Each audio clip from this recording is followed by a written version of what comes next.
We now would like to restart the panel discussion too. The theme is the trials and appeals in the latest technology field in different countries. And from here on, the patent attorney, Mr. Hiroshi Kobayashi from Abe Ikubo Katayama Law Firm, is going to be the moderator. Mr. Kobayashi, please. Thank you very much for your kind introduction. This is Kobayashi, and I'll be the moderator of the panel discussion too. I was working for pharmaceutical and foreign affiliated companies and working on the IP for more than 10 years. And then from 2001, I joined this law firm that I work now. I'm mainly working on the pharmaceutical area, but I also deal with the technical field and also electrical field, and I have some experience as well. So we hope we can have a fruitful session. And today we will be dealing with the pharmaceutical, medical, and IT cases to discuss the novelty, inventing step, and correction. I'm looking forward to deepen our knowledge and understanding by listening to your decision methods of different countries that we don't usually get to hear. We don't have limited. We have limited time, but today we are happy to discuss on many points, and we hope that this discussion is going to be a fruitful for everyone. Now, let's use this hypothetical case to conduct a panel discussion. The first case is the hypothetical or medical case. The panelist of each country has owned unique technical expertise. Japan, Korea, Singapore, and Thailand and Vietnam guests, their expertise are chemistry and science, and also the Chinese guest is her expertise is the electric field. So for the medical hypothetical case, we would ask mainly the opinions of members from Korea, Singapore, and Thailand and Vietnam.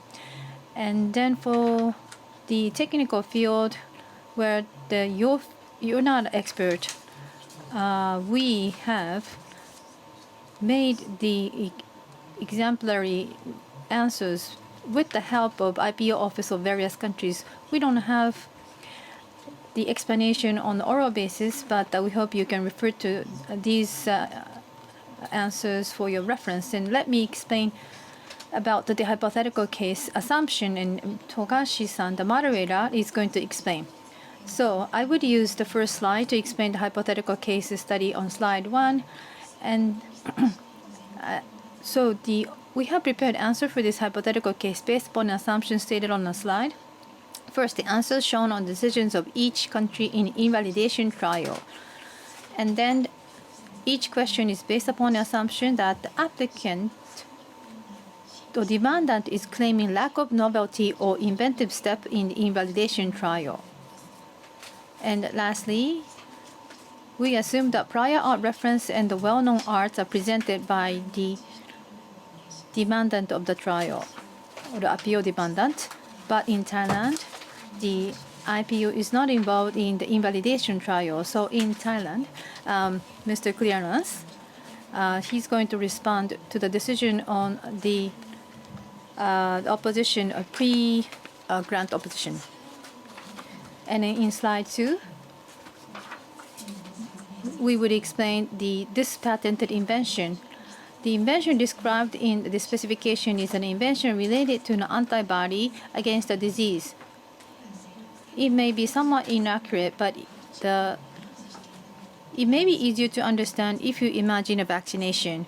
First of all, as shown on the top figure, the mice do not develop disease when normal protein A is introduced into mice. However, when a partially mutated protein of protein A, which we call mutated protein A or M protein A in this hypothetical case, is introduced into a model mouse, then M protein A is aggregated, and they grow and the mouse develops disease. Why? So, for those reasons, and for M protein A cause, then the injected antibody inhibits M protein A aggregation, and that alleviates disease Y. And as for the claim 1, and it is an invention, an anti-protein A monoclonal antibody for. And slide number 3 is talking about and the first prior art document 1. There is an anti-protein A monoclonal antibody for research used to detect protein A is described, but binding to M protein A is not described. That's not described. As for a well-known technology, and if a protein is publicly known, the technique of creating monoclonal antibody to that protein is itself should be well known. Those are the premise for the prior art 1 and well-known technology for this case. So first I would like to move on to question number 1. So Togashi-san. And would like to move on to each question. Please go to slide 4. And the question number 4, as explained in the premise for this hypothetical cases, that's based on the assumption that the demandant presents evidence. So based on that. And the first question is that based on the prior document 1, the novelty of the invention claimed in the claim 1 denied or not. So the point is that based on the prior art document 1, what type of technology specifications you can withdraw. And we have a list of the answers for this question. So 5 countries answered yes, that's to be denied, and 1 country answered no. So representing the countries who answered yes, so Tamura-san of JPO would like to tell you the reason why the novelty should be denied. And given that protein A differs from M protein A by only one amino acid, and it is extremely likely that binding site epitope of monoclonal antibody to protein A described in the prior art 1 is also present in the M protein A. So monoclonal antibody specified in the prior art 1, it is highly likely that that antibody binds not only protein A but M protein A. So it is the construed that binds to protein A and M protein A. So there is no difference between those 2 points. So our conclusion is that novelty should be denied. That's it. Thank you. And Vietnam also answered yes, that the novelty should be denied. So Lei-san of Vietnam, and would you please explain what is the reason? Thank you. I think I answered the question already. So in my answer, even the M protein A is different from the protein A, but the binding site of the M protein A and protein A is the same. So it means that a monoclonal antibody can binding with the protein A, also can bind with the M protein A. So I think in this case, the monoclonal antibody binding with the protein A also itself also can bind with the M protein A. So it is the monoclonal antibody binding with the protein A is already known, because the monoclonal antibody binding with protein A is already known. So that's why the monoclonal antibody binding with the M protein A is already known, and it is not new. It's already disclosed because the monoclonal antibody binding with the protein A is already known. So that's why at the same time the monoclonal antibody binding with protein A also can bind with the M protein A. So that's why the monoclonal in the claim 1 is not new. Thank you. Thank you very much. And we understand quite well and Singapore and Thailand answered also yes. But Korea answered no. And there are some possibilities not to deny. So why you cannot deny the novelty? When I received the final version of PowerPoint data, I was a little surprised. I found that the Korean answer is different from other countries. So I consulted with my junior. They are a junior expert. They are professional examiner and the administrative judge in my IP tab. Their major was the molecular biology and immunology. So we made a decision to keep the answer, novelty is not denied, after the deep discussion. And we analyzed in 2 points whether there are some misunderstood or the wrong decision by myself, but they gave us the good advice. We analyzed 2 aspects. First, you can see the PowerPoint slide. The prior art document 1 does not describe about the monoclonal antibody that binds to mutated protein A. That's very important. The prior art document doesn't mention about that skill, technical matter. In that case, we acknowledged the novelty. So the second is that we focused on the conformation of protein. So if you can check through the specification of this case, the first version of the question on paper, page 1 and 2, especially the description of the relationship between protein, normal protein A and mutated protein A. You can read, you can get the information, line 3 to 5.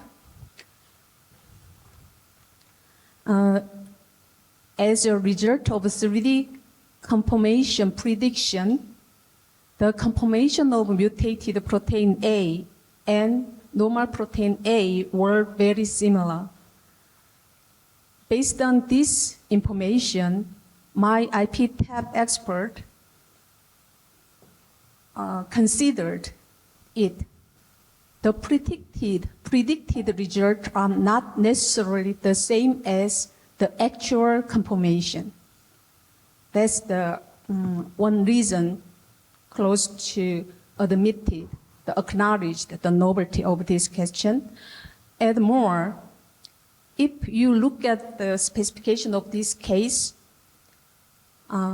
we can find that mutated protein A was aggregated. Such aggregation was not just a result of a prediction, but it was actually a code. In other words, mutated protein A was actually aggregated because of one amino acid mutation in normal protein A. Therefore, unlike normal protein A, mutated protein A showed aggregation. This means that 3D conformation of M protein A is highly likely to be different from that of protein A. Because of this high possibility of difference between two proteins, mutated protein A and normal protein A, the novelty would be affirmed. Furthermore, under the assumption that the overall 3D conformation of protein A and mutated protein A are different, it can be said the conformation of epitope binding site would be also changed.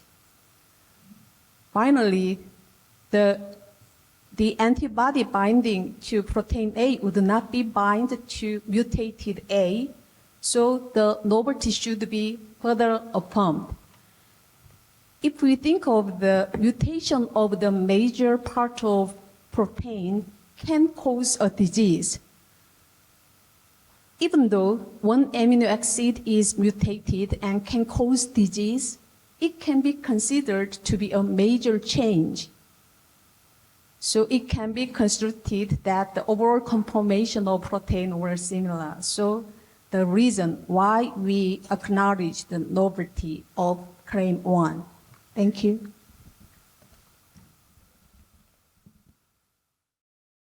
Thank you for that clarification. It was a very detailed constellation or study.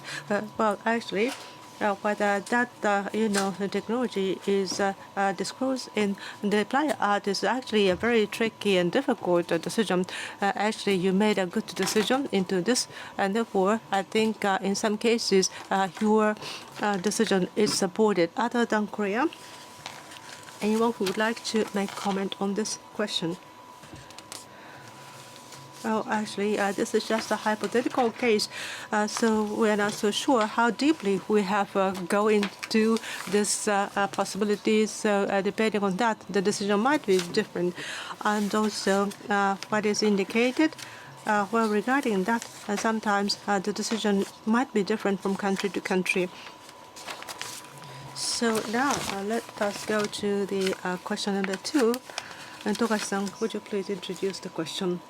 And that's slide 5. Question 2.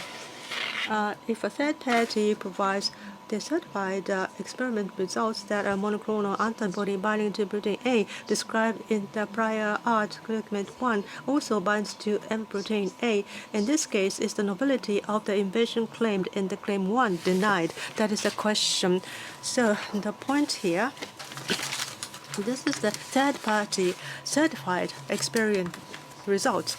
And the question is, how does it going to influence the results of your decision for the novelty?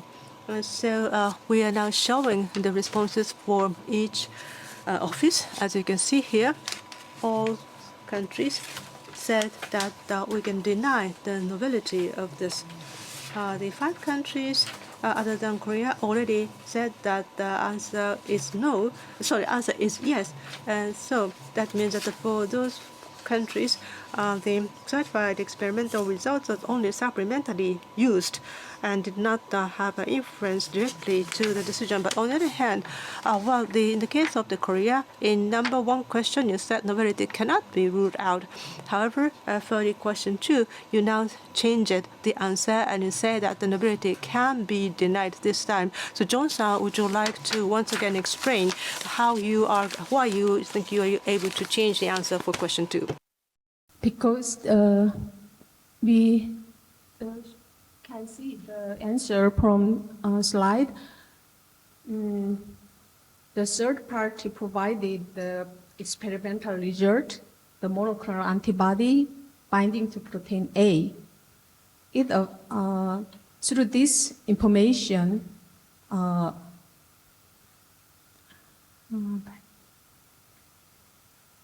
The evidence from third party is indicated the monoclonal antibody binding to protein A, which is described the prior document 1, also bind to M protein A. So the claim, based on the claim, the monoclonal antibody bind to mutated protein A. So we can get the technical measure from the certified experiment result. That's why we denied the novelty. Thank you. Well, thank you very much. Earlier, you talked about the third dimensional conformation of the protein. So if you have the certified experimental results, we can rule out the possibility of the novelty for this dimension. Thank you very much. So to give you a conclusion here, when you approve the or admit the invention described in the prior art document 1, if you have the certified experimental results, we can use it. For Singapore, when you talk about the certified results of the experiment, it seems to have some restrictions. This maybe is because in Singapore, the evidence submitted by the demandants, other than that, you cannot adopt in a validation trial. So the Chao-san, would you like to make any supplemental remark to this issue? The restrictions of, the use of the certified experimental results. Yes, thank you for this question. Singapore law system, at least the patent part is based on the British common law system. So trials are usually conducted in adversarial manner. So the judges will just let the two parties develop their arguments, present their evidence, and usually do not actively seek evidence. So in this case, in my opinion, the two parties, this is just my personal opinion, so the two parties at trial, they should know what is the best evidence to support their case, and they are responsible to present them in order to get a favorable decision to them. And also my personal opinion, I think the restriction of evidence submitted would also help with the efficiency of the hearing or the overall revocation proceedings. Yeah, that's my answer. Thanks.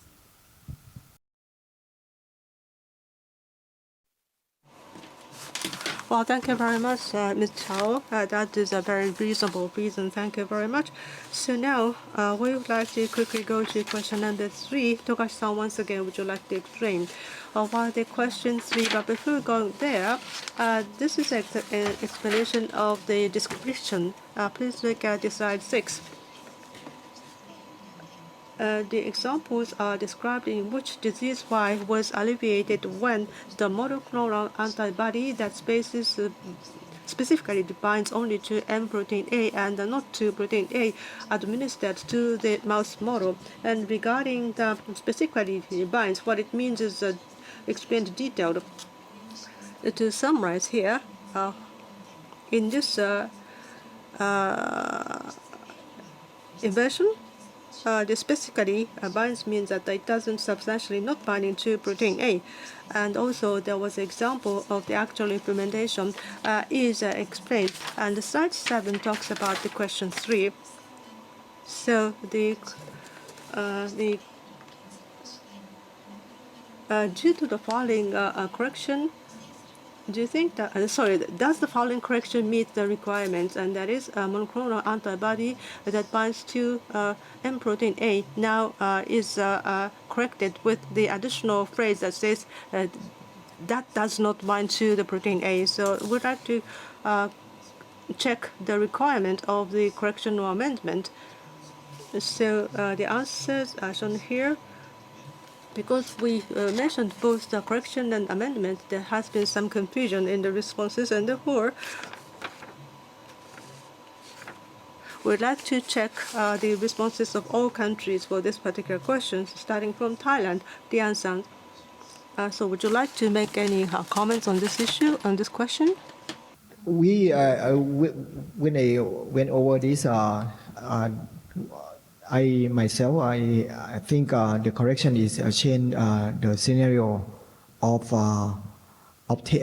submit of previous submit claim, and I think in detail in for binding or non binding is defined by the constant of dissociation constant, which is not submit at the first place. In scenario is a little bit more detail for what we are seeing from the question number 3.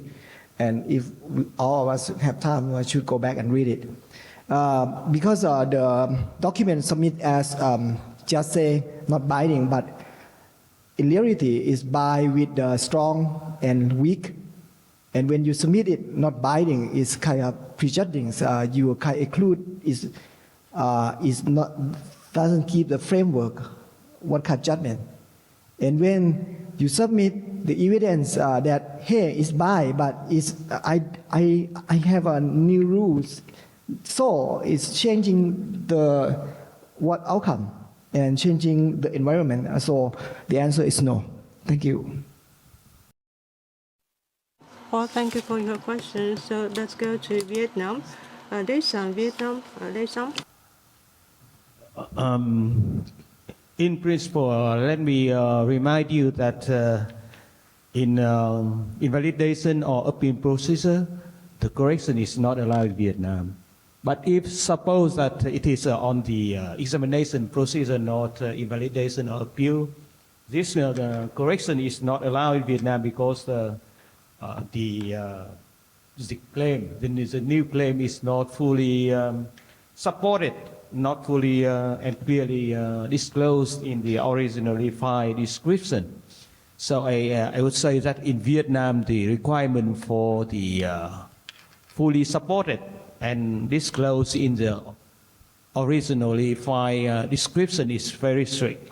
You cannot put anything new which go beyond what you disclosed in the originally description, originally filed description to the claim.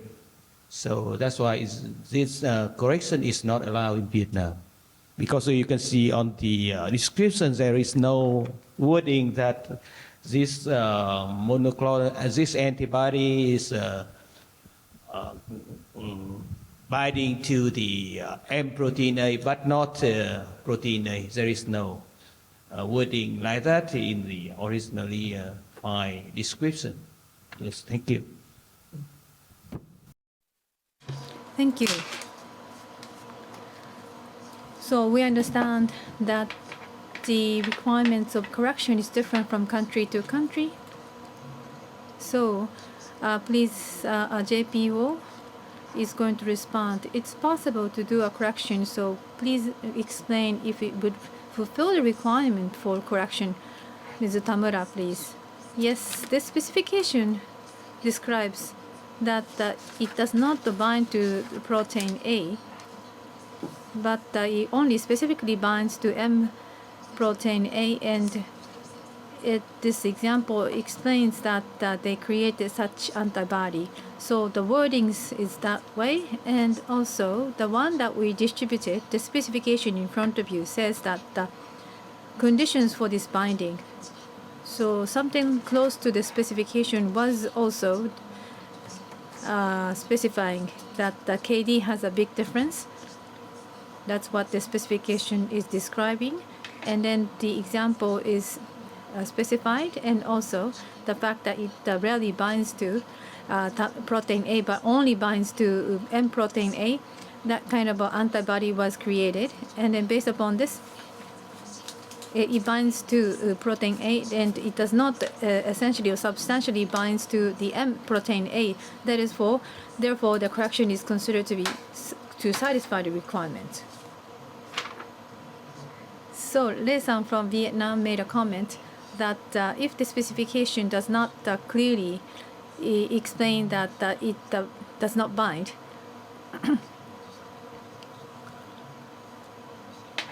if there is a specific, if it says on a specification, then is that okay? You mentioned that if it is not on a specification, it's not okay. But what do you think if it was on there?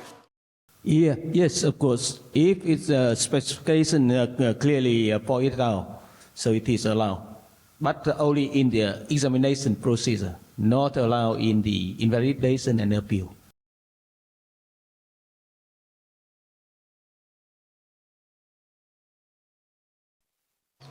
Thank you. That was very clear.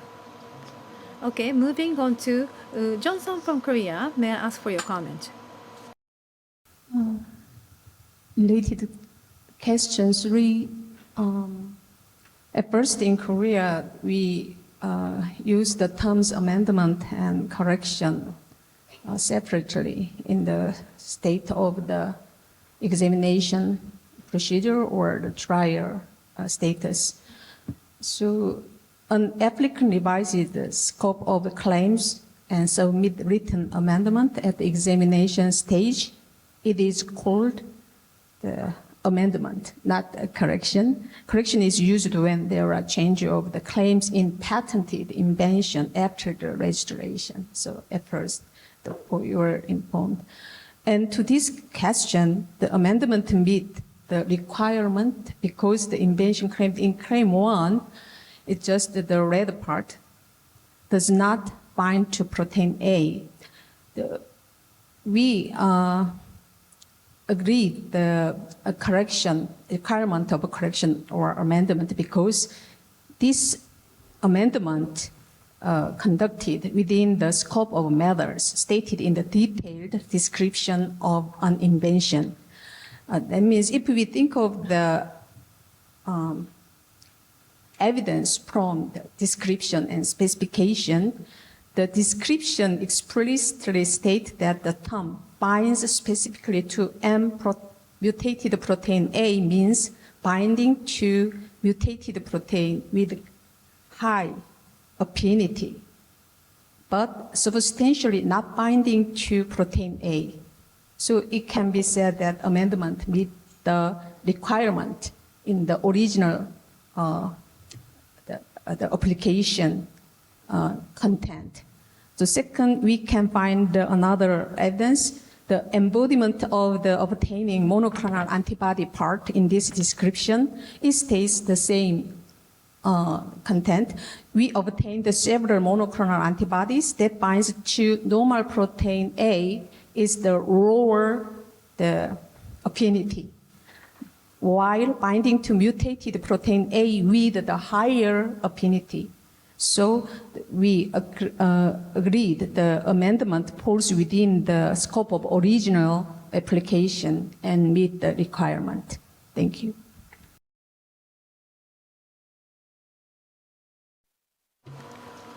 Thank you very much. Okay, so lastly, may I ask Johnson from China? This might be outside of your expertise, but we would like to ask you from the viewpoint of your system in China. Thank you. The amended claim, as I said, it is very strict, limited. And because we have the rules that the granted claim has to be very predictable. So when a granted claim, a granted patent invalidation procedure, it is a big challenge to the patentees. So it's a big challenge for the patenter who own the patent, because cannot add some details in the claims in the invalidation procedure.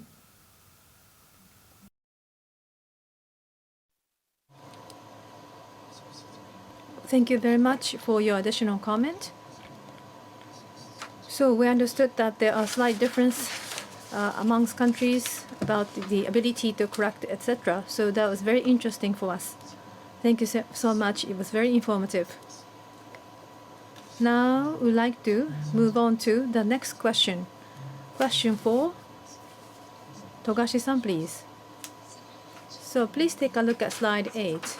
The question 4 asks, is the invention in the corrected or amended claims below found to be novel with respect to the prior art document 1? A monoclonal antibody that binds to M protein A and does not bind to protein A. And in the question 3, you discussed and made a decision on the requirements of the correction, but this question 4 is asking you to judge on the novelty. Thank you very much. So in this question, we are asking you to check whether a monoclonal antibody limited to not binding to protein is novel or not. So this is a list of answers responding to this question prior to this seminar. And as you can see, all of the countries have responded yes. And the reasons also were common. Prior art document 1 is different from claim 1 in not disclosing any antibody that does not bind to non-mutant protein A. So that is the difference between the claim 1 and prior art document 1. So for this question, we have the common answers, and all of the countries answered yes. So we are going to skip the furthermore explanation. Then to question number 5, Togashi-san. And before going to the question 5, and claim number 3, prior art 2, and I would like to explain. And please take a look at. And as for claim 3, in addition to claim 1, this is a pharmaceutical component for the treatment of disease Y comprising of the monoclonal antibody described in the claim 1 as active ingredients.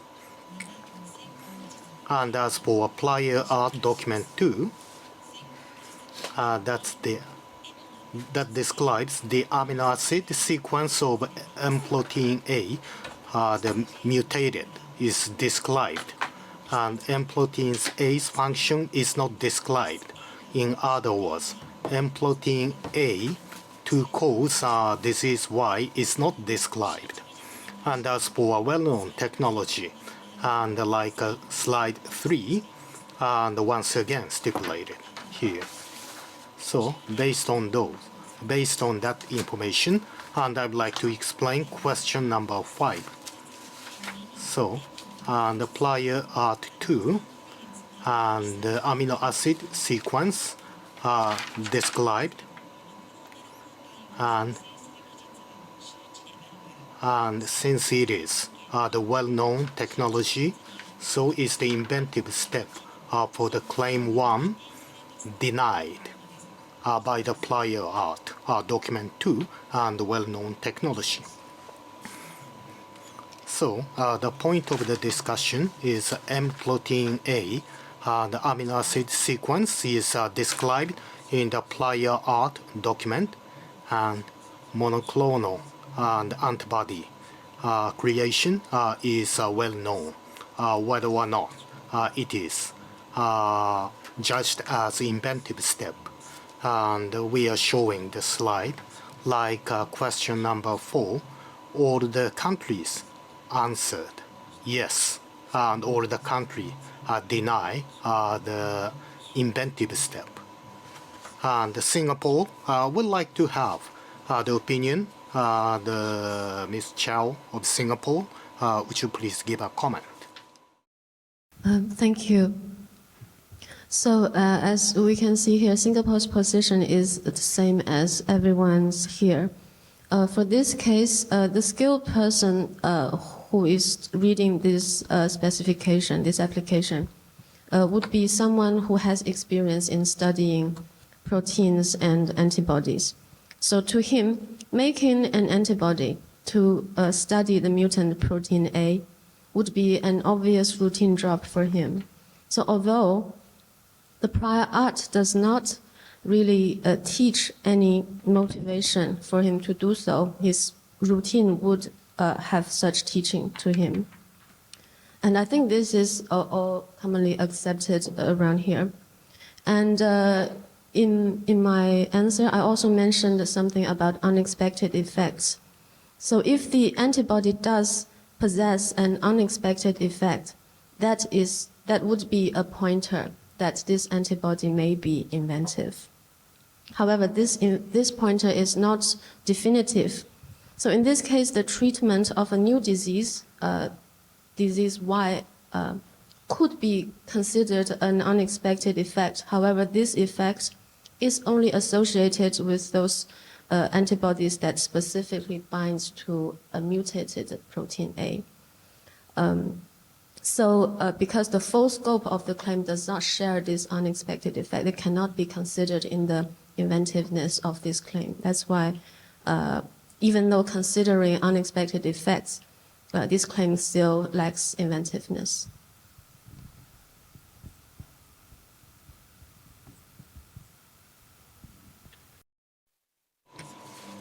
Thank you very much for your comment. And if there are any difference, and based on the well-known technology and the inventive step can be denied. That's the common understanding among those countries. And in case of the area of medicine, that should be quite important. And for this question, do you have any additional comment or opinions? Thank you very much. And we'd like to move on to question number 6, and Togashi-san. And the slide 11, the question number 6. Is the inventive step for the claim 3 denied by the prior art document 2 and well-known technology? That's the question. Thank you for your explanation. The point, the claim 3, the monoclonal antibody with active components, whether or not the inventive step for that should be denied or not. And we are showing the slides for the answers of each countries, and we have the split answers. So for this question, and the inventive step cannot be denied. So John-san of Korea, would you please explain why you cannot deny the inventive steps? Inventive step of the invention claimed in the claim 3 is not denied because we cannot obtain the subject matter of claim 3 from the prior art document 2. The reason is, first reason is the same with Japan. The relationship between the mutated protein A and the disease Y was found for the first time in this invention. It's very important. And add more, the prior document 2 does not describe any suggestions or teachings of the relationship between mutated protein A and disease Y, include the well-known technology. That's more important. We cannot find out the relationship of protein A and disease from document. That's the reason why we acknowledge the inventive step of claim 3. Thank you.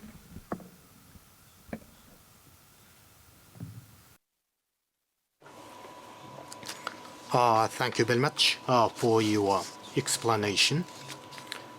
And some countries answered yes. And Vietnam denies the inventive step. Ms. Lei, do you have any comments?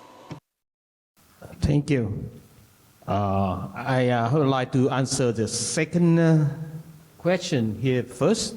In Vietnam, we have no legal article for the protection of first medical use. So first medical use is a little bit questionable in Vietnam. But in practice, I think we sometimes, it is not, I think it is not clearly pointed out in our legal system, but in fact we give the first medical use the patent protection. And of course, in this case, I think my answer is a little bit not correct in this case, because at first, when I answer the question, I think that the monoclonal antibody binding to the M protein A is already used as in pharmaceutical composition. But if it is never used in pharmaceutical composition, so it is a first medical use. So first medical use in this case, I think is maybe patentable in Vietnam, but it is not legally. But second medical use is absolutely cannot be patentable.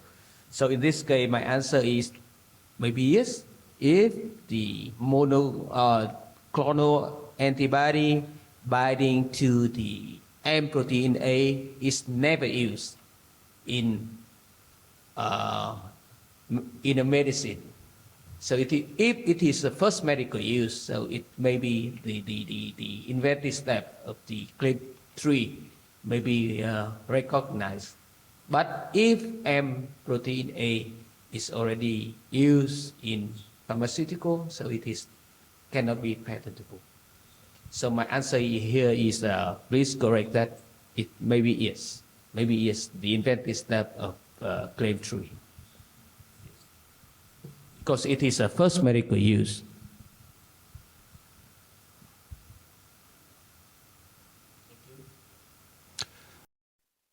Thank you very much. Well, the Vietnam, so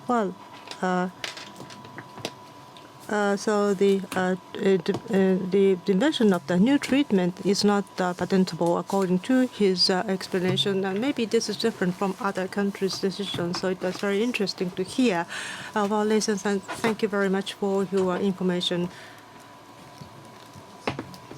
Now, well, you talked about the first pharmaceutical use and the protection of the first pharmaceutical use. What would be the powerful claim so that you'll be able to get the patent for such first pharmaceutical use? What are the requirements of the claims? So I think if in Vietnam with the first medical use, you was allowed not to specify the specific disease. So it's just wording that pharmaceutical composition containing monoclonal antibody binding to the M protein A is enough. So you can remove for the treatment of disease Y in this case. So still patentable. If it is can be used for the treatment of disease Y. So it is the wording of I think it is not like the EPO in the past. EPO in the past is only I think it's similar to the practice of EPO in the past. If it is medical, you just claim as for example compound X for the treatment of disease Y. It is EPO, but it is not allowed in Vietnam. But in Vietnam, you can wording the claim as the pharmaceutical composition containing compound X is enough. Because pharmaceutical composition is new, because there is never a composition containing compound X like that. So you compare the pharmaceutical to pharmaceutical, not compare the pharmaceutical composition with, for example, agricultural formulation, something like that. But as I mentioned from the beginning, when I answered this question, that there is no legal stipulation for the protection of first medical use in Vietnam. So it is in practice. But that's why it may be changed when the practice is changed.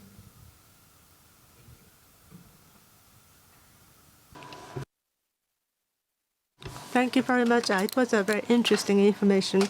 Well, in Vietnam, when we have to write a good claim for a Vietnam application, it was a useful information. Now let's go to Thailand. In Thailand, regarding this question, what is your, determination or decision? Would you please explain your position for this question? Give me some time to elaborate a bit. For things that can be granted for patent or things can be patentable, it needs two things. First, it needs to need to have novelty. Secondly, it needs to have inventive step. And many times, many applications submit for our appeal or opposition is lack of one of those and tend to be the inventive step that is rare, the famous one. In this case, even though such claim active ingredient is novel, but it lacks the inventive step since the technology to produce is a derivative monoclonal antibody, or just say monoclonal antibody A is already been in place. So in this case, it lacks of the inventive step. There is nothing new because the technology already been known. Thanks.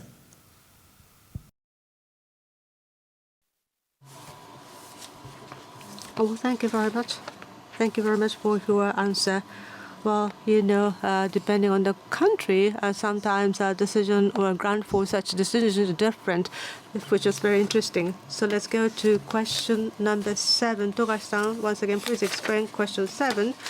Before going to the question 7, slide 12 talks about the new claim, which is claim number 2. Claim 2 said a monoclonal antibody that specifically binds to M protein A. So the difference between the claim 1 is that now we have the specified antibodies, more details with the claim 2. And again, what it means by the specifically binds is also shown here in the description. I'm not going to read it because this is a repost. But once again, you may want to go back to the description later. So the question 7 is explained on page 13. Question 17 is the invention in the claim 2 found to be novel with respect to the prior art document number 1. Thank you very much. Well, thank you very much. So again, those are the responses supplied from you in advance. And in this question, all countries except for Vietnam answered yes. But the answer for Vietnam was no. So regarding this, once again, I would like to ask Lei-san, would you like to explain a little bit about this response?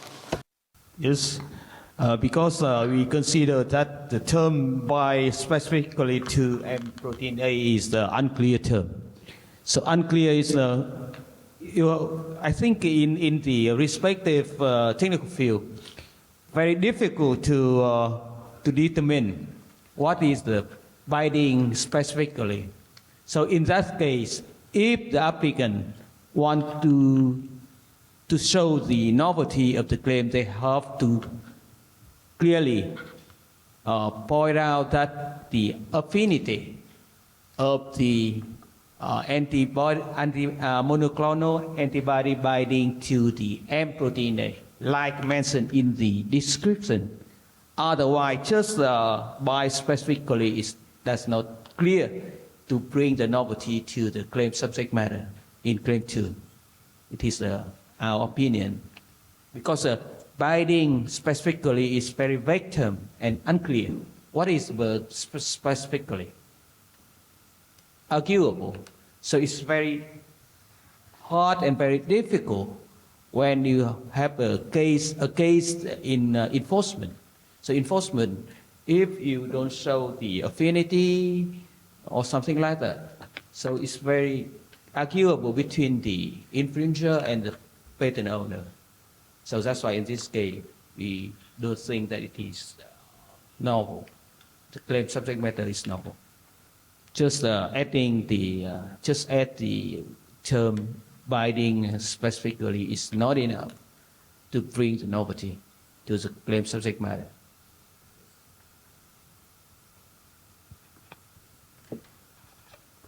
So if with the clear definition of affinity is okay. If the affinity is never disclosed in the prior art,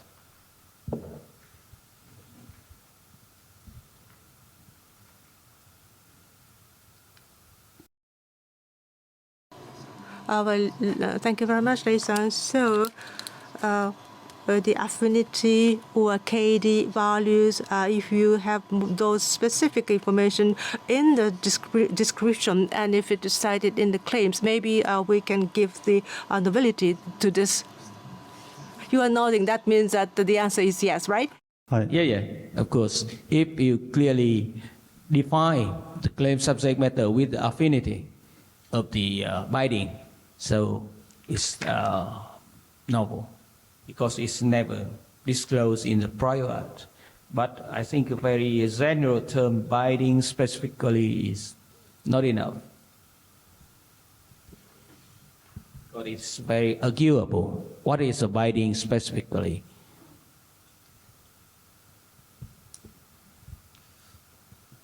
Scope of binding specifically? Maybe 50, or I think maybe. As mentioned here, there is a range, but why doesn't the applicant show the affinity? They want to have a very large scope of protection, so they maybe don't want to add the affinity too. But in this case, not allowed in Vietnam, I think. So it is very general.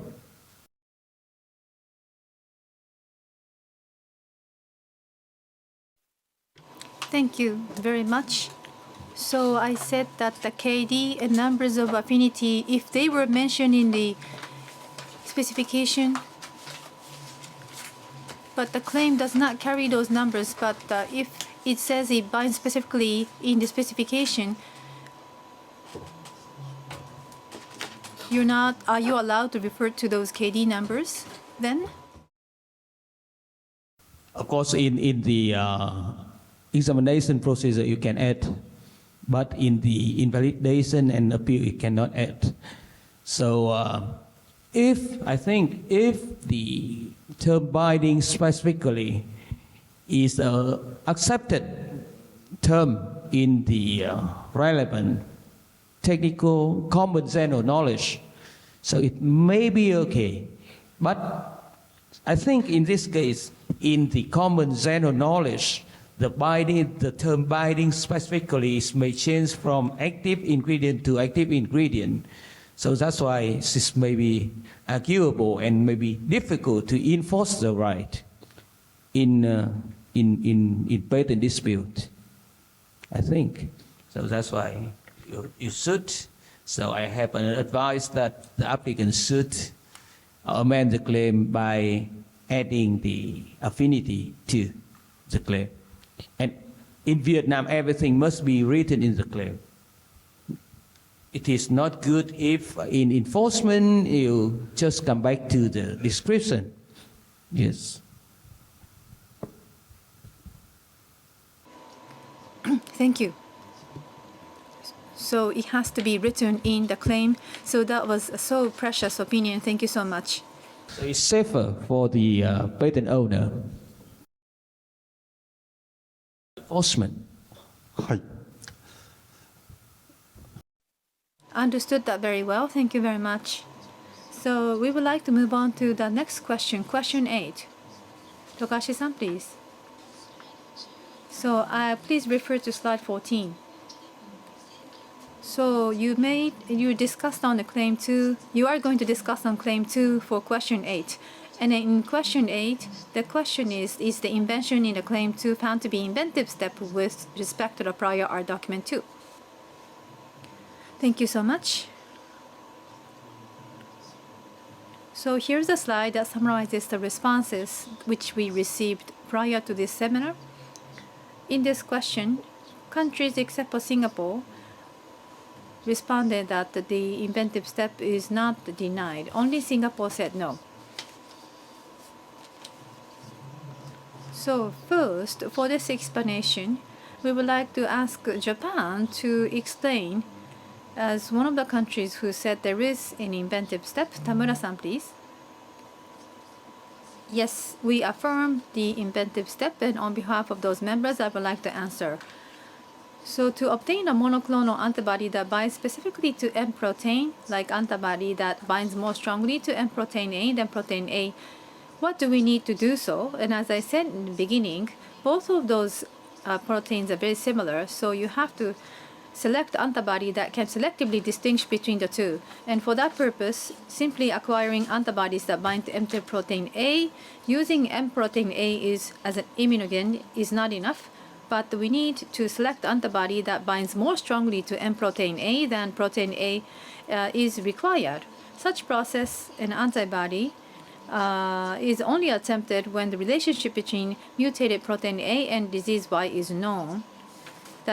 So that is when the motivation will be there. However, based upon the reference 2, you cannot clearly understand that. So there's no motivation. Therefore, we don't think the inventive step can be denied. And furthermore, since the monoclonal antibody that specifically binds the mutated protein A has a remarkable effect of treating Y disease, which is not foreseeable to a person skilled in the art, so the inventive step of the invention claimed in Claim 2 should be affirmed.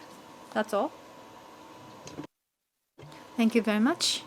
Now we'd like to ask Singapore, who denies the inventive step. Chan-san, please. Thank you very much. Since our position is significantly different from all the other countries here, I think our decision does need some good explanation, and I do think our decision is a very valid decision. So after I saw all the answers from other countries, I realized that this is different. Then I went back to discuss with several of our colleagues, and I think this is a very reasonable decision to arrive at Singapore.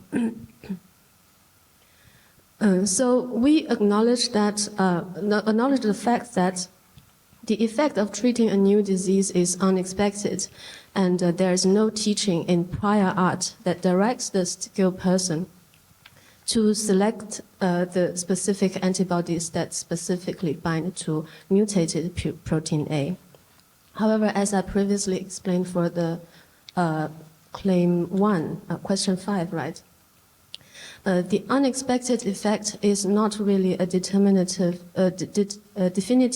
factor for granting and claim inventive.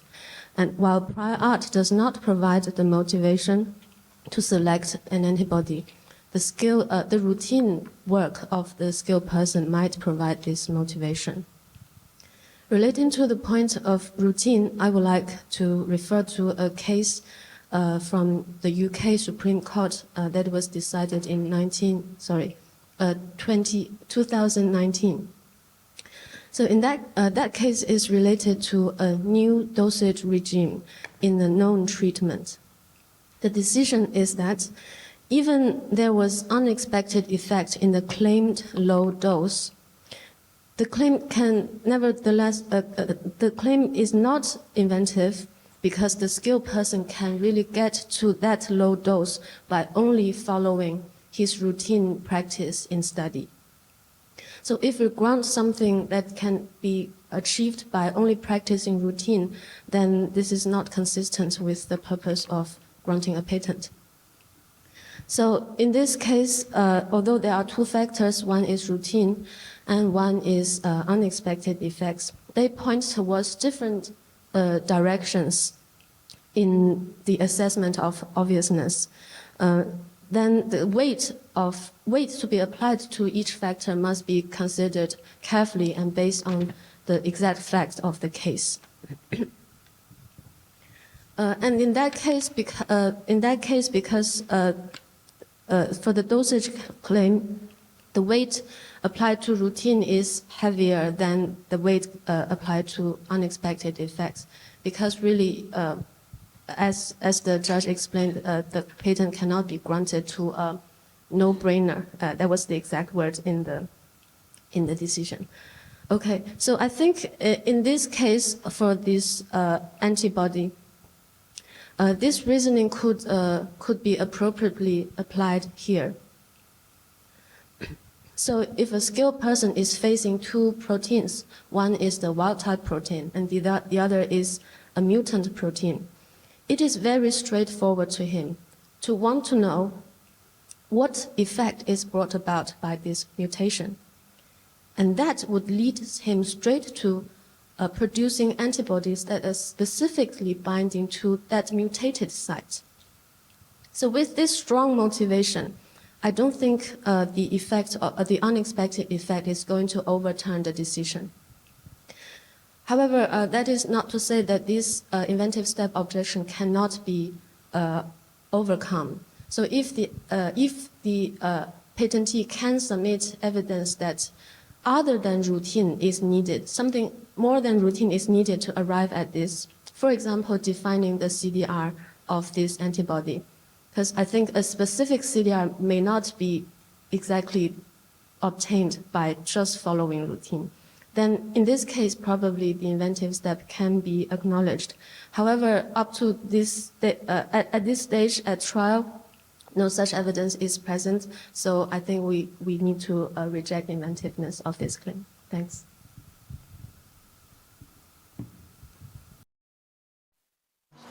Thank you very much for your response. That was very detailed explanation, and I was able to understand your point very clearly. So you mentioned a little bit about CDR2, the further technical element, like specified by CDR quite often, but so additional elements of technical element can bring about the inventive steps, and I understand that. Now, so I think that is all for the hypothetical case number 1, and we'd like to move on to hypothetical case 2. So, Togashi-san, can you explain? Yes, with the slide 15, we're going to explain this the invention of the hypothetical case 2. So we assume that this case 2 was applied after the disclosure of this first invention, and then disease Z is in scope, and that's a big difference from the prior case where the disease was Y. So the assumption is that the treatment for this disease Z is desired, and also the model mouse which introduced a similar mutation to the prior M protein A, the experiment was continued, and they discovered that the disease Z would occur. So when we inject a monoclonal antibody that specifically binds to M protein A to this model mouse that had the disease Z was alleviated, and the treatment effect was that the disease Z and disease Y were in relationship with the mutated protein A. That relationship was not known before, so the inventors discovered and corroborated that the M protein A is associated with disease Z for the first time.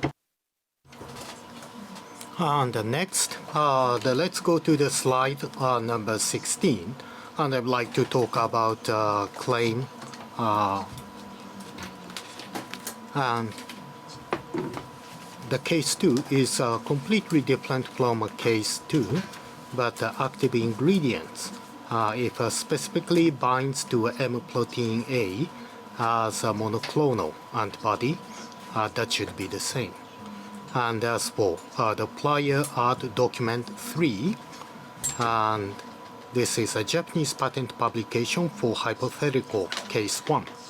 And as for well-known technology or the premise, and disease Z and disease Y are not known. That's the premise. So the point of the discussion is disease Z is the target or the scope. So the question number 9, explanation by Togashi-san.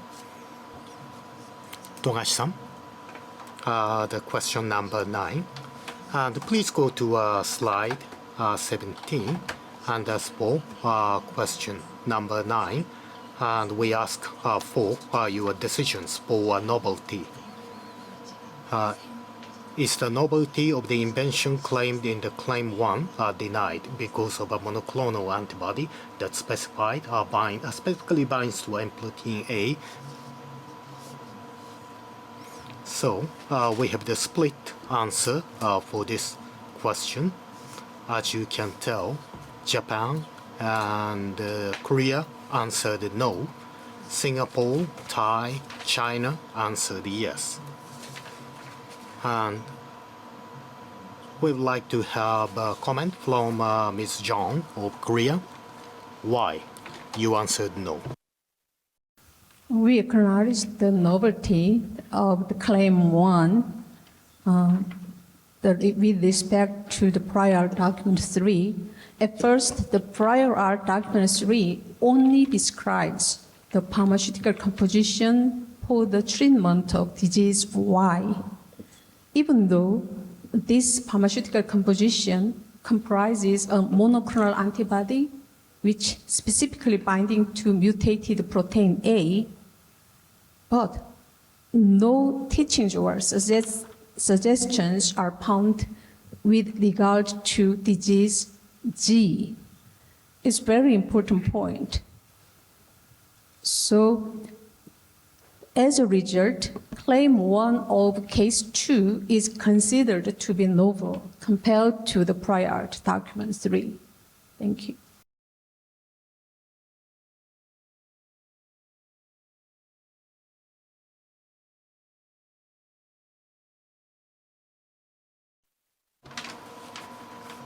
Thank you very much. Then those countries, representing those countries, answered yes. And Ms. Chong of Singapore, do you have any comment? I'm not sure whether I can represent all the countries that answered yes. I can only say that it is not that we don't accept such claims that are directed to the treatment of a new disease. It is just that this claim format is not acceptable. This is only a matter of claim construction. So if this claim were amended to an acceptable form, we would have accepted it. So in Singapore, we construe the term a pharmaceutical composition for treating some disease to be a pharmaceutical composition suitable for treating that disease. So the technical feature required to anticipate this claim is only the suitability, not the actual use of treating a certain disease. And in this case, I think it has been demonstrated in the application or the patent that this suitability is an inherent property of this antibody.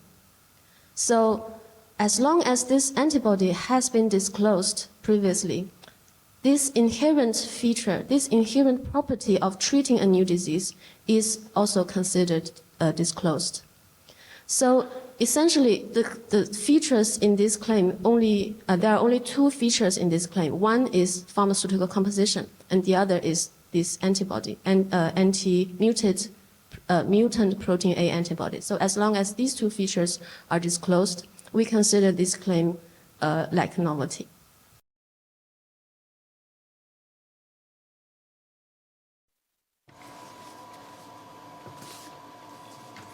Thank you.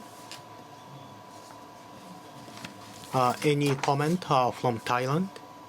Actually, my idea is quite similar to what Korea say, but if as a people in the field, I think if I try to look to solve this problem, I might look around, and if I found that there is a known monoclonal that binds to protein A, why don't I just give it a try to treat the other disease? So it's kind of anticipated, and it's too easy. That's why it's very common to a person skilled in the art that can predict that. There's something it should not be granted. Thanks.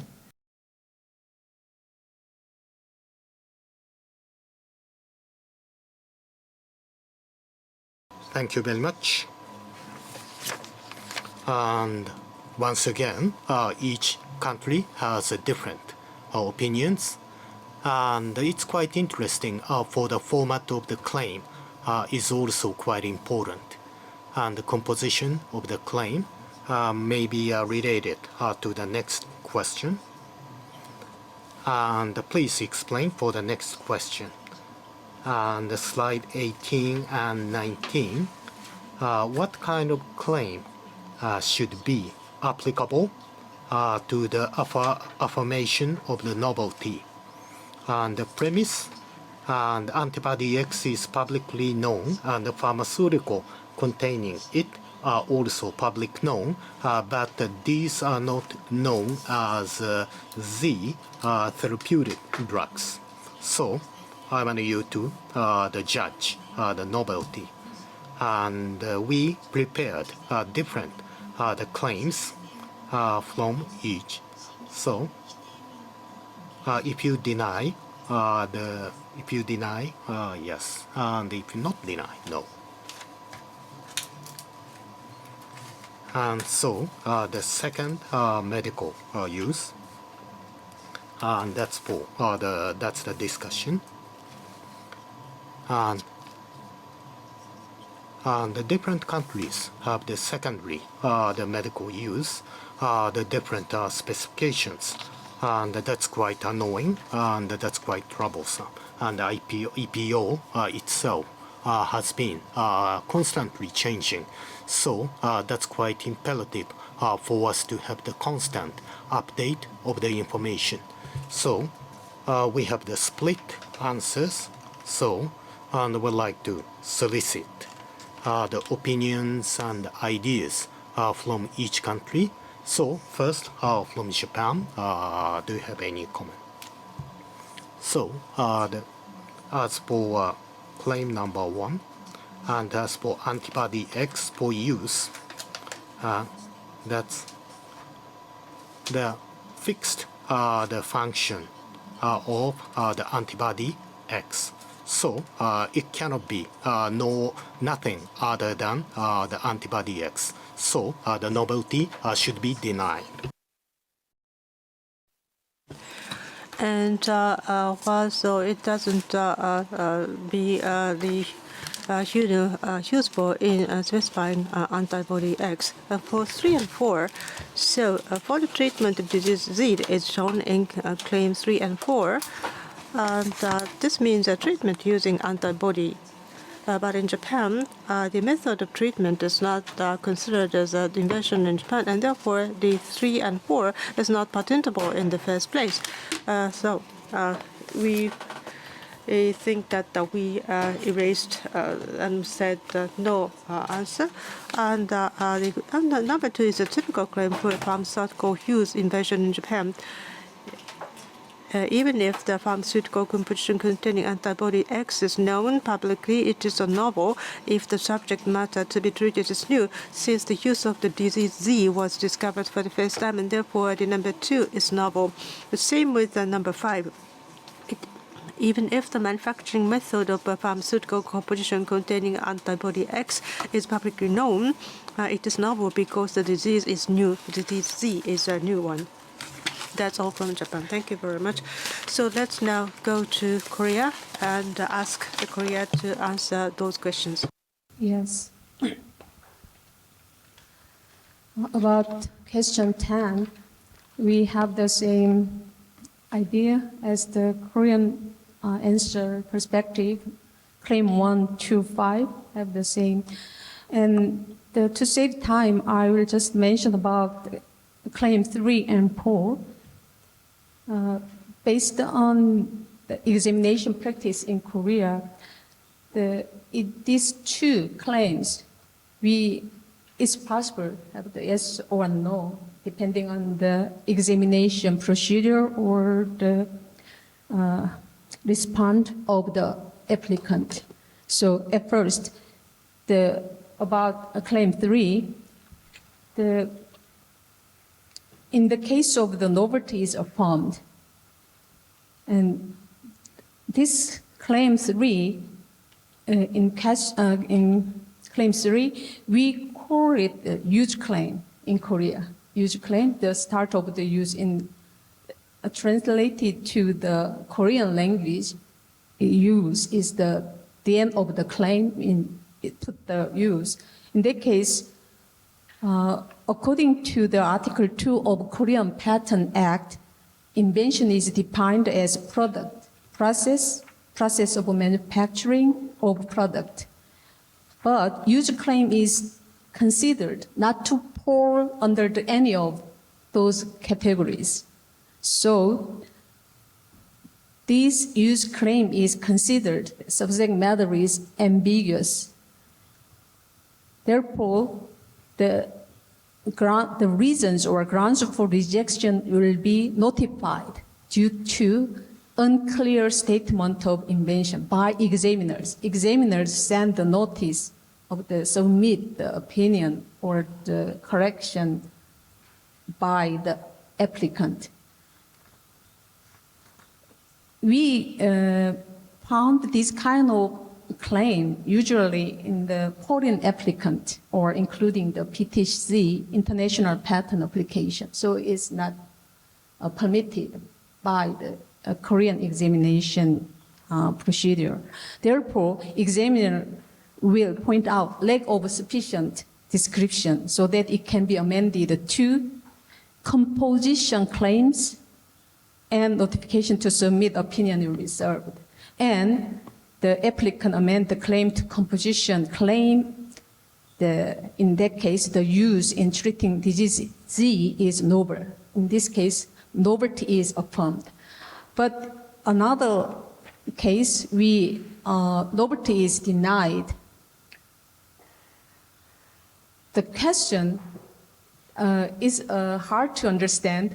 The question of what if the invention is a process? Because the said claim do not describe any technical issues regarding to manufacturing process. If you see the number 3 and the intention of the question, what if the invention is a process? We cannot find out the manufacturing process from claim. So let me answer by understanding the use in question 3 claims, not question 3, the claim 3 use the manufacturing process for antibody X. So the claim 3 does not contain any technical feature of manufacturing process, so considered to be substantially identical to the antibody claim in claim 1. So just like the novelty of antibody X is denied, the claim 1. So the manufacturing process for antibody X will be also denied. Yeah, so I explained the 2 cases, how applicant changed their claim, the composition claim or the manufacturing process claim. And we can choose the yes and no. Move to the claim 4. The answer for claim 4, claim 3 above, I explained already, are applied the same here, claim 4. So the same reason. And so it is considered that each claim in 3 and 4 substantially identical subject matter in Korea. For more information, the pharmaceutical use of the substance described in each claim 134 is not considered by examiners in this case. So I introduced the use claim in Korean examination procedure. Thank you.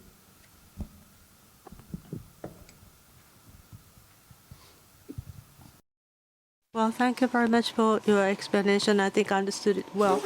So then next, I would like to go to Singapore. Would you like to explain your positions for those questions? In Singapore, we do not recognize the EPC 2000 medical claim form. So for claims 1 and 2, they are both directed to a product for use in treating some disease. So in this case, we will understand these two claims as first medical use claims. So first medical use claims all have the same scope as long as the pharmaceutical is the same. So no matter what is written after for use, the claim could say an antibody for use in therapy, or it could say an antibody for use in treating disease Y or disease Z, or it can say an antibody for use in treating disease Y in combination with another drug. The wording does not matter. The scope would also always be the same. That would be antibody for use in therapy. So in this case, since the use in therapy for this antibody is already known, we will deny novelty to claim 1.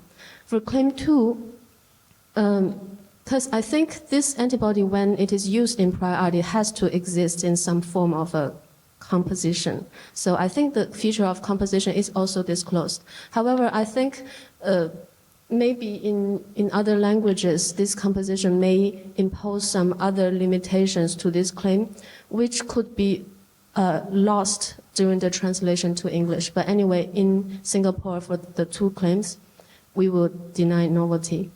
And for claims 3 and 4, although, a word for use claims. So in Singapore, we do not recognize use claims. If we see use of something in some way, we would consider them as method claims. So for example, here, claim 3, we will construe this claim to be a method of using antibody X for treating disease Z.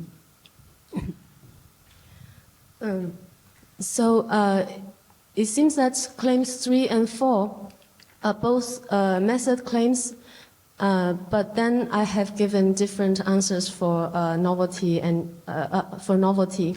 So this is because the part 4, the part containing 4 treating disease Z, is modifying different aspects of this claim. So in Singapore, if this 4 part modifies a product, then we will construe this as suitable for. So as long as this product is already known, then inherently it will be suitable for whatever known or unknown uses.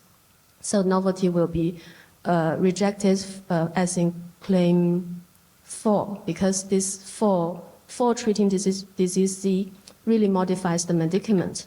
However, in claim 3, because it's a method claim, so sometimes the 4 part could be, depending on the actual facts of the case, this 4 part could be construed as an active step or the desired or the result of a process. So in this case, as a medical treatment, the treatment result should be a feature that is in the claim. That's why I think claim 3 is novel. However, I think claims 3 and 4 are unlikely to come in at the trial stage, at this revocation stage, because they would have been already objected to during examination stage. We do not accept method of medical use because under our law it is considered to lack industrial applicability, and this is a very serious objection. So they would have amended the claim to a Swiss-style claim. And the novelty of the Swiss-style claim is already a different question from claims 3 and 4. So next, claim 5, I think claim 5 is supposed to be a Swiss claim. However, it is not written in the acceptable form in Singapore. So the acceptable form for Swiss claim is always use of a compound or composition in the manufacture of a medicament for treating a specific disease. So this is the only situation where we consider these four parts to modify a medicament to be a limiting feature. So otherwise, if 4 modifies a product, we would consider it as suitable, not as actually being used. And that's my answer. Thanks. Thank you very much. So I would love to hear from all of the participants, and can I ask a panelist from Thailand to provide answer? Thank you for the questions. For the question number 10, for any one of us that is not familiar with monoclonal, we just look at monoclonal as a drug A or something like that. And typically in Thailand, for second use or pharmaceutical use, let's say drug A can be used for disease X, and the next day, if we found disease X can be, let's say disease Z can be treated by drug A, it's not be granted to have the inventive step because the drug A by itself is known how to produce it, so it's lack of inventive step. That's why in this sense of second use of pharmaceutical, typically will be declined in many places, including Thailand. But and we saw that many applications will ask for second use, and that is typical normal that is going to be rejected.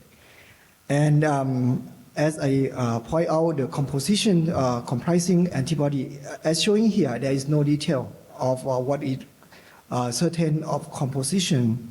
But if that composition has advancement or make it improvement, that would be considered. But in this case, the main goal that when I look at this question, I just look at the second pharmaceutical use. So 1 to 4 would be no, but the last one for number 5,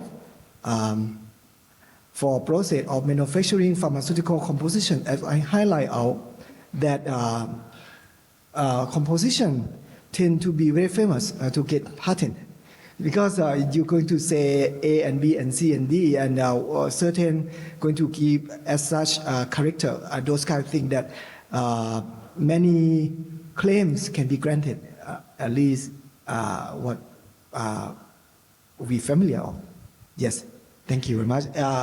Saying this in case that Japan company try to get patent in Thailand or in many parts, because to this panel we should contribute the idea how to get the patent grant, right? Because if there is no circumstance, everything everyone going to go home and disappoint. So thank you very much for being here until almost last minute now. Thank you.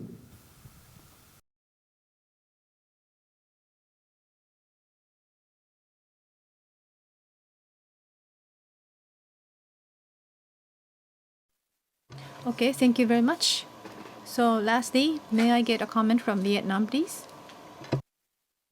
I think the story of protection of second medical use is very It is a long story in Vietnam. You know that before the IP law 2005, we did give a protection for the second medical use invention.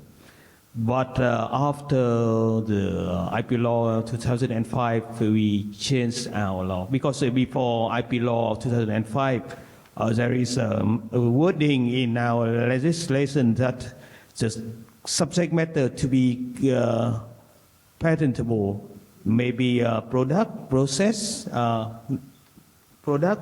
and new use of a known product.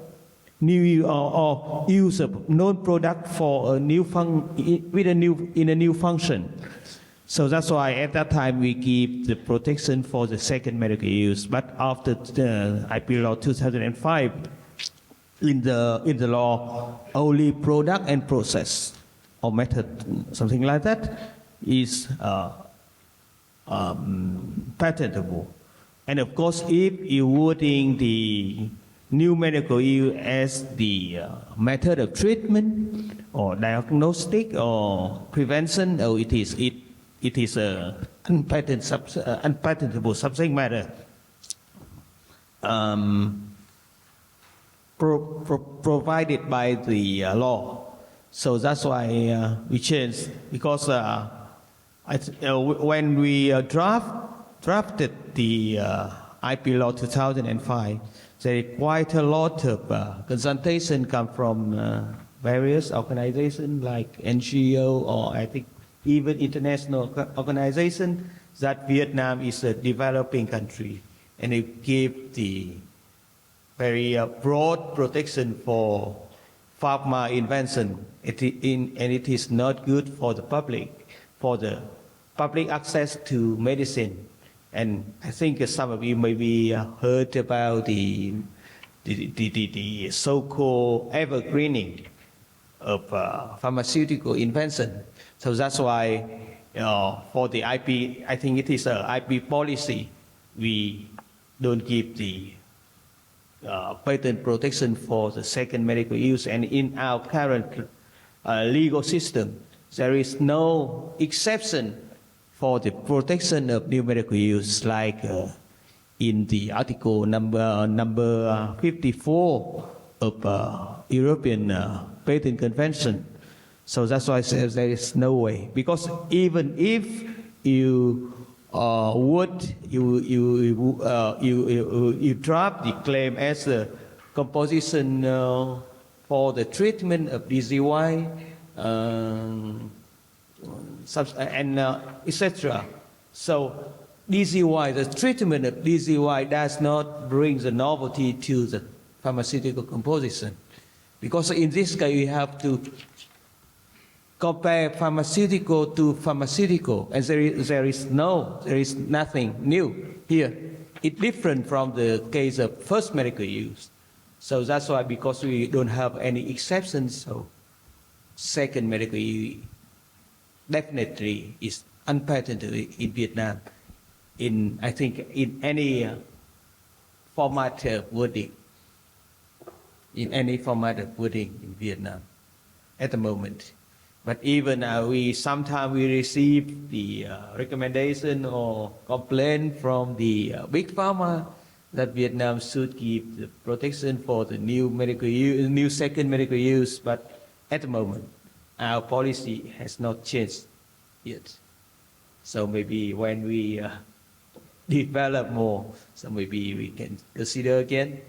But I have a question for participant from Japan, panelists from Japan. That in Japan, is there any exception, like exception in the article number 54 of the EPC, European Patent Convention? So it is the protection of new medical use, even first medical use and second medical use, it is provided in the law, or I think it's only in the guideline for examination or something like that. Thank you. Yes, thank you very much for your question. So EP for Article 54 is the self-collision. Is that what it is for the Article 54? Article 54 of European Patent Convention is even if you have a known product, but it can be used for the treatment of new disease, for example. So that known product can be considered as a new one, a new product. So especially for the medicinal new medical use. So the wording in wording number 1 here is exactly for the it is European EPO wording.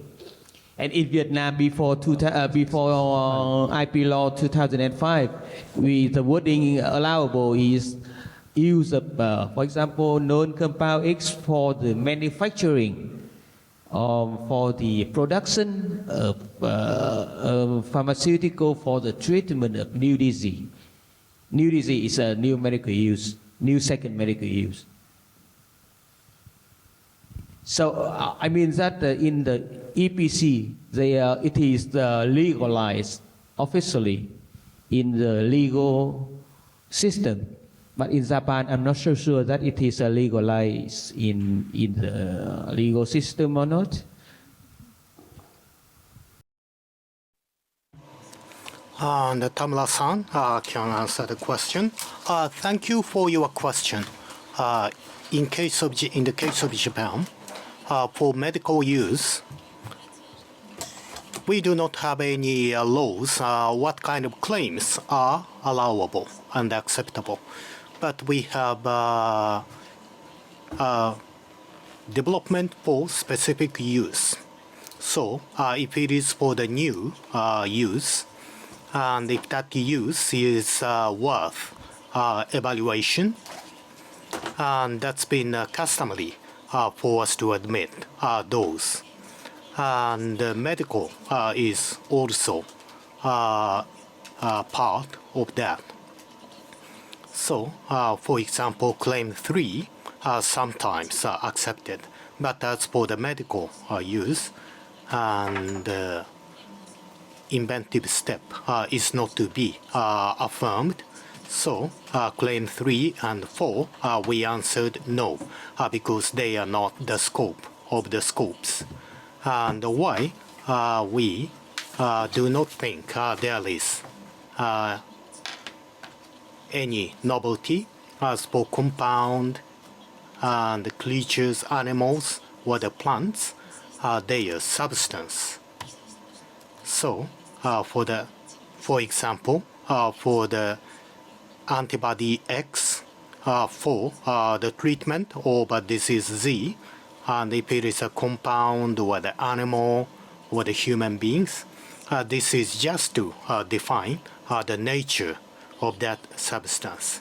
So that's probably within the EPO guidelines, and there used to be such stipulation, and I don't know what is the current status. But that's for the applicable the use.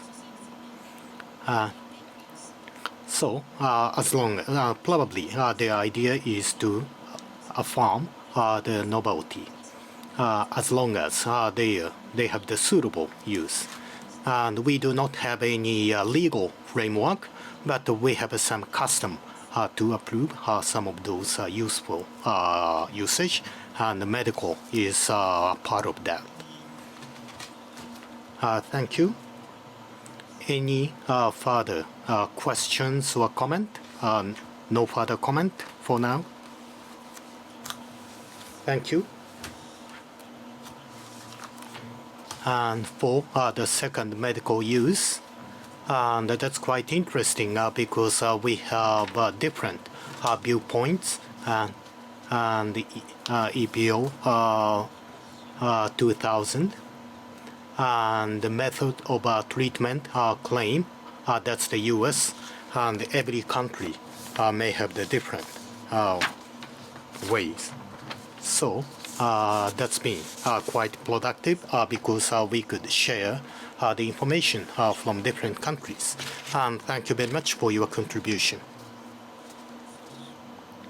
So that's the end of the session 1 for panel discussion 2 and the medical use.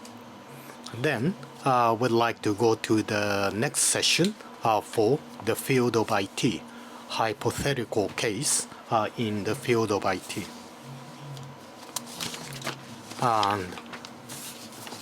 And we'd like to have a panel discussion based on the hypothetical case.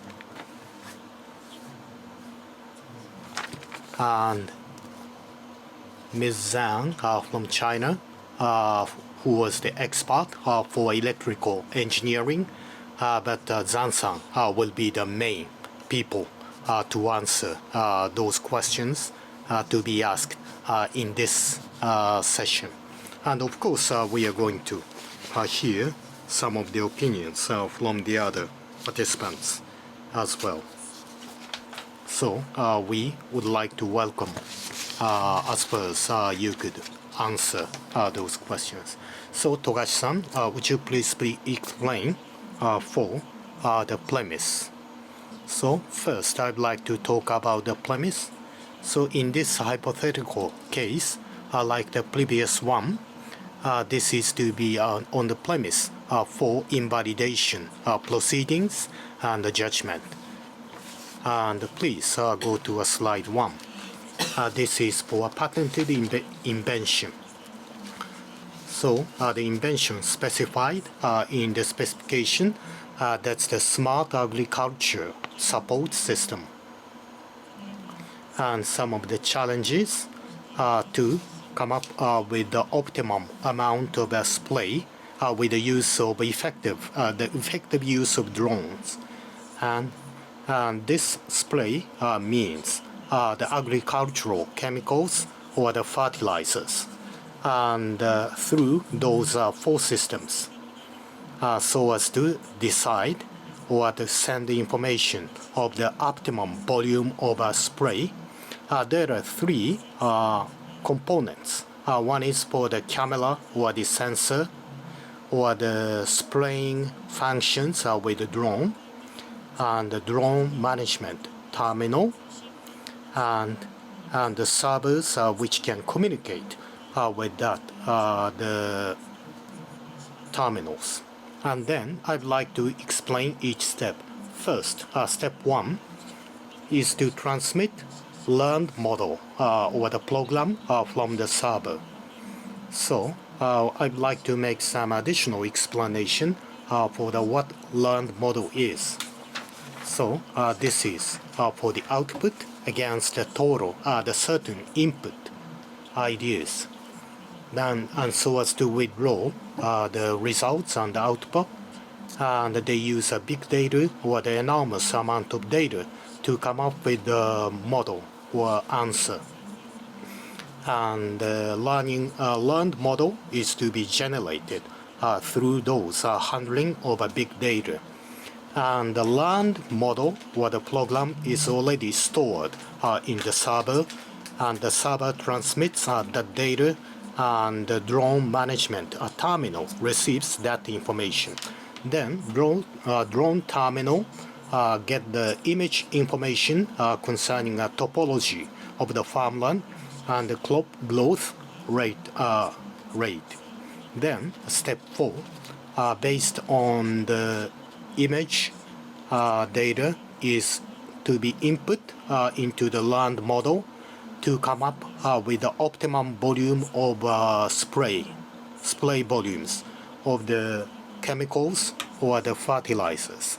Then that result is transmitted to the drone, and the estimated optimum spray volume is to be sent, transmitted to the drone, so that drone can store only the optimum volume of chemicals or the fertilizers which are only required for one cycle. So I'd like to explain for the claim 1. And the slide 2 is explaining the claim 1. So I'd like to just pick up the points.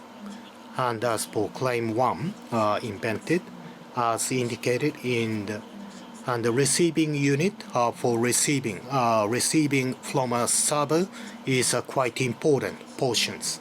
And as for the other components, and each component, and so we'd like to omit the furthermore explanation. And slide number 3, this is for the stipulation in the prior art document. And the slide number 3 is to explain a prior art document. So just like the invention. So this is to estimate the optimum spray volume by the drone. But as for the prior art document, not from the server, but the drone management, the terminal is to generate the learned data. So some more additional explanation. So rather than sending a learned model from the server, but as for this prior art is to judge the growth condition of the crop or the topologies, and that data is to be sent to a drone management terminals. And the terminal is to generate a learned model to work out the optimum spray volume. And then I'd like to talk about the well-known technology. In this hypothetical case, generating a learning model on the server side, not on the terminal side, considering the issue of computing power and memory capacity is taken as a well-known technology. That's all for the patented invention, prior art document, and the well-known technology. Thank you very much for that explanation. So let's go to the first question. So, Dogai-san, would you please explain the questions? Yes, from here we have questions. Please look at this slide. The question number 1. If the department presents reasons for invalidation that the combination of the prior art document 1 and the well-known art denies the inventive step, do you support the allegation of the demandant? Well, thank you very much. So the issue in question 1 is whether it is possible to combine the well-known art with the prior art references. So here we show the answers from all the countries, and all countries answered yes. But actually, from China, we got the answer. And it says that they are utilizing the so-called 3-step approach to judge the creativity. Actually, this 3-step approach is not what we do in Japan, so maybe we would like you to explain about it a little bit. So, Ms. Zhang, could you please explain this 3-step approach in determining the creativity? Would you please explain it for us? Thank you. And I would like to share some information about how we use a three-step approach to determine whether a claim invention is obvious as compared with the prior art. Inventive step of an invention means as compared with the prior art, the invention has prominent substantive features and represents notable progress. The three-step approach, the first step is to determine the closest prior art. The closest prior art refers to the most closely related to the claimed invention, which shall be the basis for determining whether or not the claimed invention was prominent substantive features. In today's case, the closest prior art is in the same field as the invention, and prior art is disclosed almost all the technical features. So it is the perfect closed prior art. And this is the first step, that which is determining the closed prior art. And the second step is determining the distinguishing features of the invention and the technical problems actually solved by the invention. Examiners shall determine the distinguished features of the claim's inventions as compared with the closest prior art, and then determine the technical problem that is actually solved by the invention on the basis of the technical effect of the distinguished features. That means the technical task is to improving the closest prior art to achieve better technical effect. In today's case, the distinguished feature is the red sentence in the PowerPoint. The distinguished feature is a receiving unit for receiving from a server a learning model. So it is the invention claimed actually solve the problem of increasing efficiency than the prior art.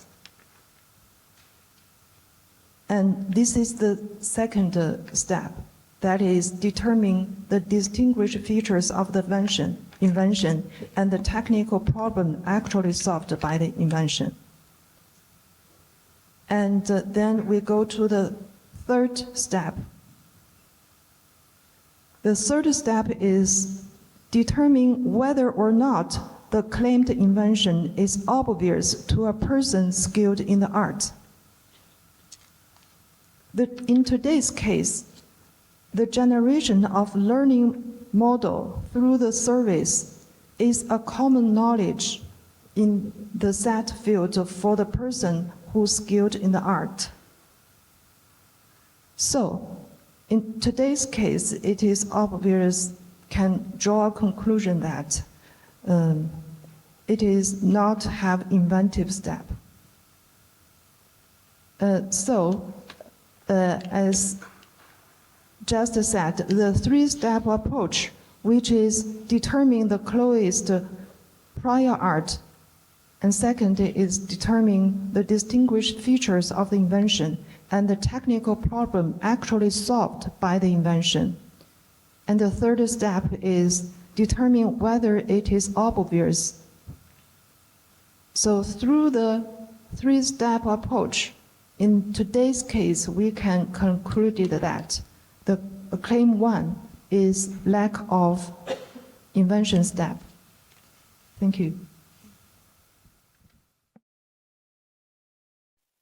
Thank you very much. So this three-step approach is slightly different with the Japanese criteria, so it was quite informative and useful information. Thank you very much. So the conclusion for the question 1 is all the same for the old countries, and therefore we would like to go to the question number 2. Thank you very much. This is the question number 2. The question is, in a related court case, a prior art document was presented that denies the validity of claim 1. In that case, will the administrative judge adopt the prior art document? So that's the question number 2. Thank you very much. So here, there are prior art documents presented in the court case. In such a case, how are we going to use them? And answers are already shown here. As you can see here, well, it seems that there are some differences in terms of the responses from country to country. In the general question session,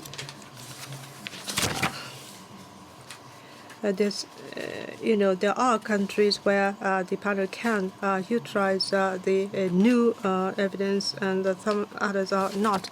And I think that the answers we see here is pretty much aligned with the questions and answers in the general questions. So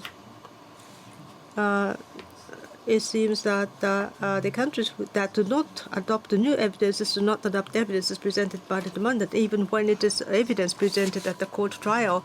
And then going to the next question, this is what would happen when the correction is made to the claim. So Kobayashi-san, once again, slide 7, please.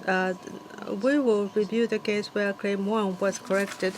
The slide 7 shows the claim after correction. The correction is highlighted with the red color and underlined.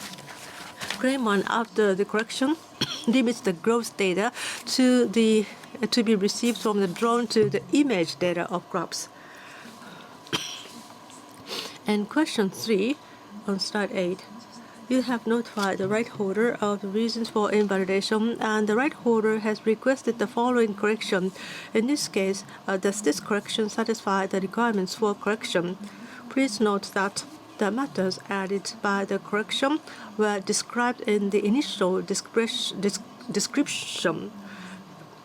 but not in any of the claims before the correction, just for your information. That's all. Thank you. And the slide number 8 shows the responses of the countries. So,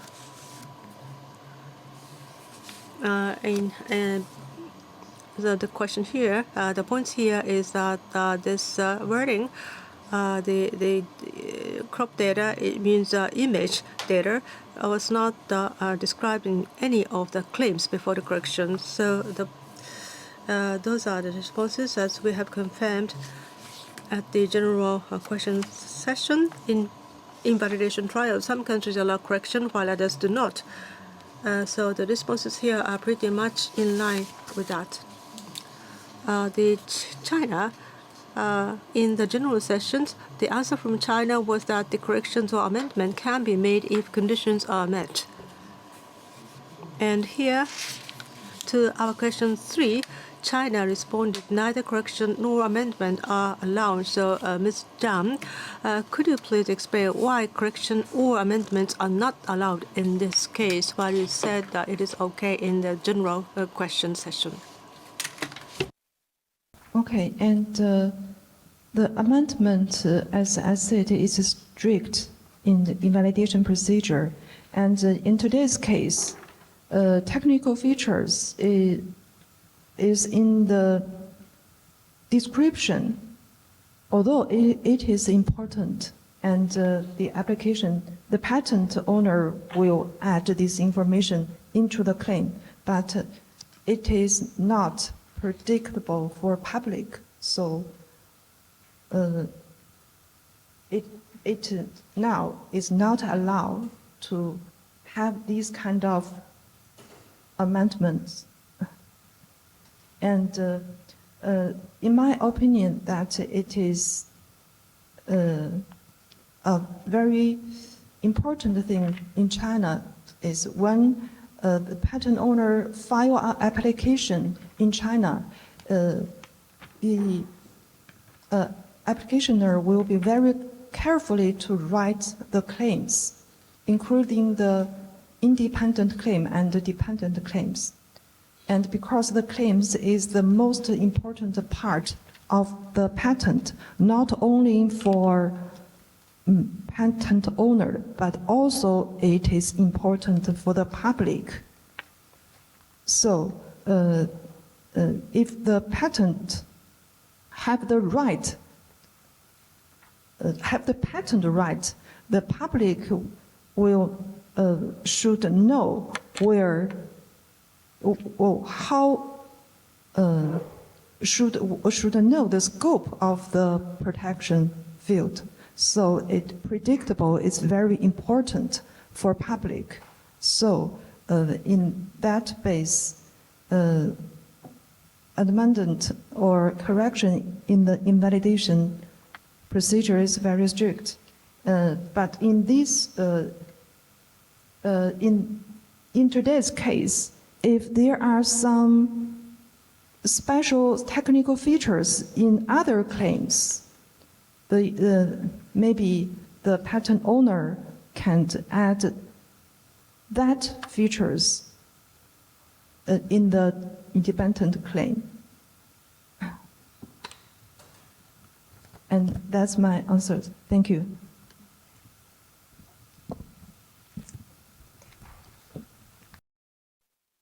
Thank you very much for your explanation. Now let us move on to the discussion using Claim 2. Togashi-san, can you explain the Claim 2 and also the question 4? Yes, Claim 2 is about the invention related to the computer program.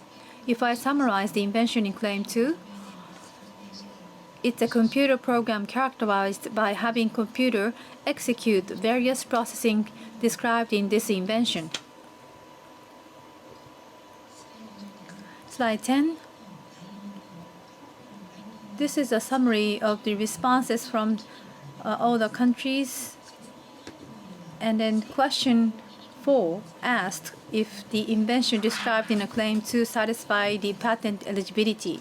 That's all. Thank you very much. So this question is asking to check if this invention about the computer program satisfy the patent eligibility. And you are looking at the responses and answers on the slide. I would like to add some explanation, starting with Japan, Korea, and Singapore. Apparently, there are some countries who said it satisfies, but some other countries think that it does not. And I would like to make a comment on the Japan's decision. So in Japan, about the patent eligibility of computer program, they focus on the collaboration between software and hardware assets. And based upon the description in the Claim 2, you can acknowledge that the software and hardware assets are collaborating, so they make a decision that it satisfies the patent eligibility. In Singapore, for a similar reason as Japan, acknowledge the patent eligibility. On the other hand, Korea does not acknowledge that patent eligibility is not admitted for computer program per se.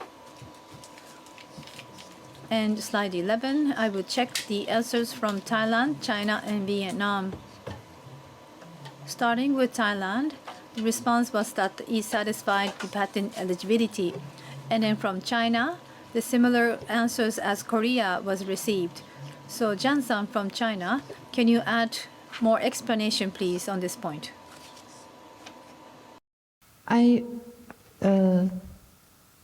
At present, computer program is not allowed in China at present. In practice, we don't grant a patent with the title of the subject matter of computer program. But I would like to give an advertisement that in coming amended guides, the title of the subject matter of computer program product and the computer readable storage medium will be allowed in coming amended guides. And maybe at the end of this year or maybe at the beginning of the next year.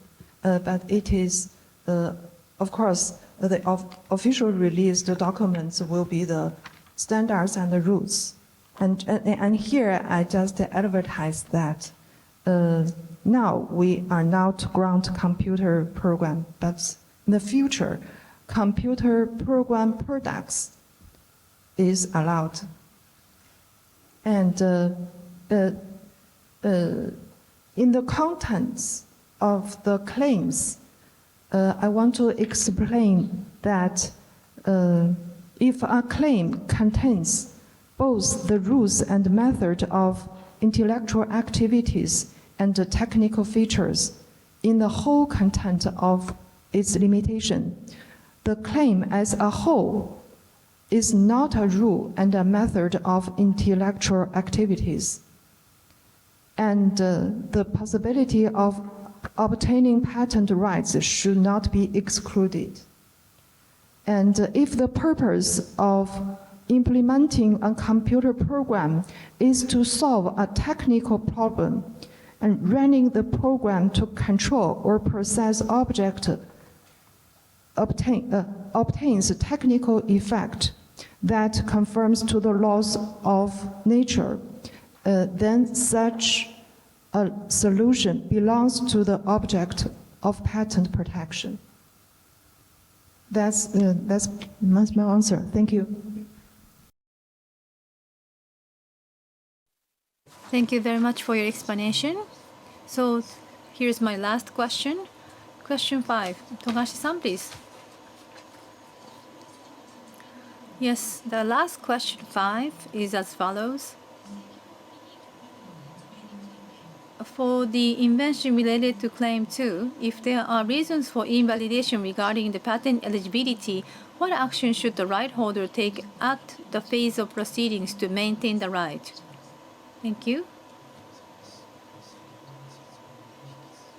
So this is another question about the patent eligibility. You can see a list of responses on the slide. This is a related question to the prior one. So I would like to, so Japan, Singapore, Thailand, who judged that it satisfied eligibility, are also saying that this one also satisfied eligibility. And in Thailand, Thailand's response takes into account the possibility of existence of reasons for rejection other than patent eligibility, and in fact, the correction is not possible in an invalidation trial. And in Korea and China say that the right can be maintained by correcting the term to computer program recorded on the storage medium. In other words, the program per se does not meet the definition of invention, but when it is recorded and stored on the storage medium or other objects, then it meets the definition of invention. China's concept on the patent eligibility was just explained, so we are going to skip explaining it at this moment. So that was all the questions about the hypothetical cases. And once again, the panelists from each country, thank you very much for your information sharing. And it's been quite productive, the discussion, because we could get various knowledges from the different countries. Please join me, the last round of applause. Thank you. So this is the, then we are going to adjourn the panel discussion 2. For the advanced case studies of each countries. Please join me another round of applause for the panelists from each country. Thank you.